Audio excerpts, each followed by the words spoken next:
Shalom, shalom, shalom. Selamat pagi masyarakat iman yang dikasih oleh Tuhan. Hari ini kita bersyukur kembali untuk setiap anugerah yang Tuhan berikan. Pesta demokrasi telah kita lewati dan kita percaya bahwa anugerahnya senantiasa nyata. Dan biarlah di masa Prapaskah ini kita boleh lewati bersama-sama dengan anugerah Tuhan. Kira-kira hari ini sudah mulai pantang apa ya? Semoga apa yang kita pantangkan hari ini atau kita puasakan, baik itu soal makanan, baik itu soal keinginan, baik itu soal sifat yang ingin ditingkatkan. Semoga anugerah Tuhan menopang kita di selama Prapaskah ini untuk hidup prihatin dan juga hidup merendahkan diri. PKJ 172 di heningnya malam ini. PKJ 172 di heningnya malam ini kita pujikan bersama-sama.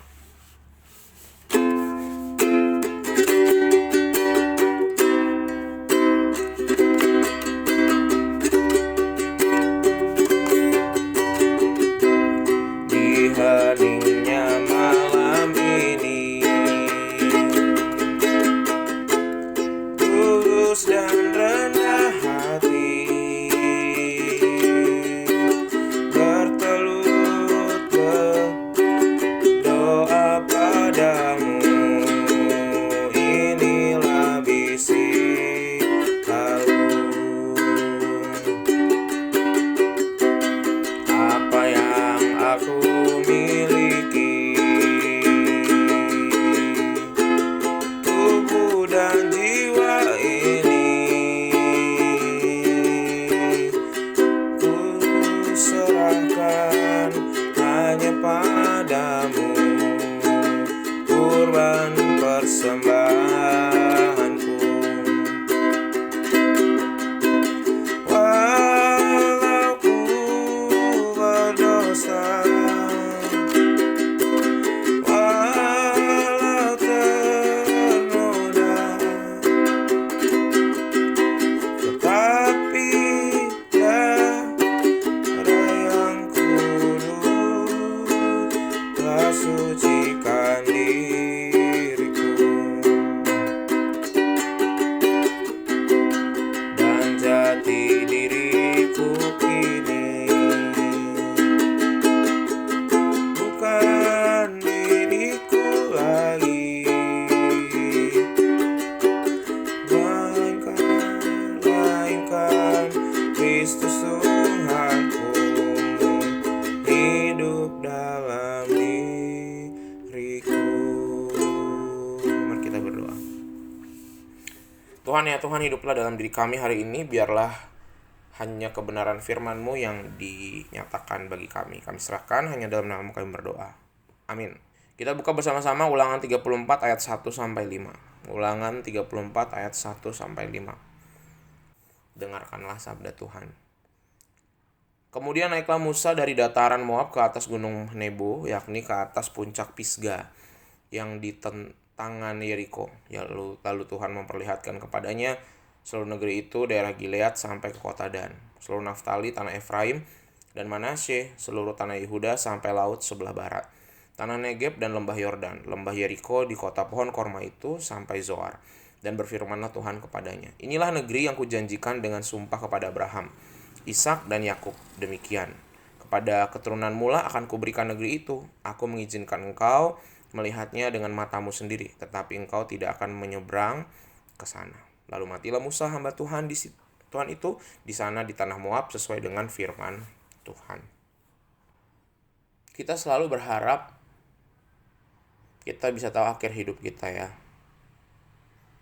Kita berharap apalagi kalau kita orang-orang perfeksionis, orang-orang idealis, orang-orang yang daya juangnya sangat tinggi dan getol mencapai apa yang dimaui, berharap kita bisa mendesain, merancang hidup kita itu sampai di akhir hidup kita. Kalau misalnya Tuhan kasih saya umur sampai 75 atau kasih umur saya 85, saya sudah tahu apa yang harus saya lakukan sampai di umur itu. Tetapi kenyataannya di sepanjang kehidupan kita ada banyak hal yang terjadi di luar dugaan kita. Semua yang kita rancang indah baik tidak selalu bisa jadi seperti apa yang kita mau. Ada yang terjadi tapi nggak sama persis. Ada yang tidak terjadi tapi rupanya di kemudian hari Tuhan nyatakan yang kita rindukan terwujud. Jadi kita nggak pernah tahu. Begitu juga seperti kejadiannya Musa. Musa yang dia tahu adalah dia bersama bangsa akan sampai tanah perjanjian. Karena dia tahu itu juga sebenarnya kan nggak terlalu jauh. Dia berharap bisa beranak cucu di tanah perjanjian itu. Dia mungkin sudah membayangkan, susu dan madu ya, berlimpah-limpah keadaannya di sana. Setelah panjang lewat padang gurun, bisa enak-enak di sana. Tapi buktinya enggak. 40 tahun loh. Yang harusnya jalan kaki itu bisa ditempuh dalam waktu cuma seminggu. Ya, kalau dalam perjalanan naik kendaraan kuda yang cepat sama seperti naik motor atau mobil kurang lebih butuh waktu 3 jam, harus ditempuh sama mereka bersama-sama melewatinya selama 40 tahun. Tapi itu gak masalah. Yang penting tujuannya sampai, bahwa umat akan sampai ke tanah perjanjian. Memang jadi Musa kecewa, kenapa aku gak bisa sampai di sana ya? Hanya karena aku gak taat dan setia kepada Tuhan, hanya karena aku marah ketika di Masa dan Meriba. Tetapi kalau Musa hanya fokus kepada dia gak sampai ke tanah perjanjian, gak nginjal, maka dia akan lihat hidupnya gagal. Tapi kalau dia lihat bahwa anak cucunya sampai tanah perjanjian, hidup makmur sampai jadi kerajaan, Musa lebih daripada orang yang beruntung. Nah, Bapak Saudara, bagaimana dengan kita? Kalau kita hanya berpaut pada apa yang kita rencanakan, standar keberhasilan kita sesuai dengan apa yang kita mau atau tidak, maka hidup kita ini adalah rangkaian kegagalan, rangkaian kecelakaan, rangkaian masalah. Tetapi kalau patokan kita adalah, oke, rencana saya 50%, sisanya Tuhan. Sisanya terserah Tuhan. Saya udah belok kiri tapi Tuhan mau belokin kanan, emang enggak. Saya sudah belok kiri tapi Tuhan mau jalan terus, silahkan. Maka kalau kita mau juga membawa bagian rencana Tuhan itu dalam hidup kita, mempersilahkan Tuhan untuk terserah Tuhan, maka kehidupan kita akan dipenuhi lebih banyak dengan rasa syukur. Semoga hari ini kita juga bisa seperti itu. Dan percayalah bahwa anugerah Tuhan nyata. Amin. Mari kita berdoa. Tuhan, kami bersyukur hari ini boleh belajar bersama-sama dengan Musa. Kitab Ulangan kami tutup dengan bersama-sama menyadari bahwa kasih setia Tuhan begitu indah. Dan ajarkan kami Tuhan bisa menjalani hari ini juga dengan anugerah Tuhan.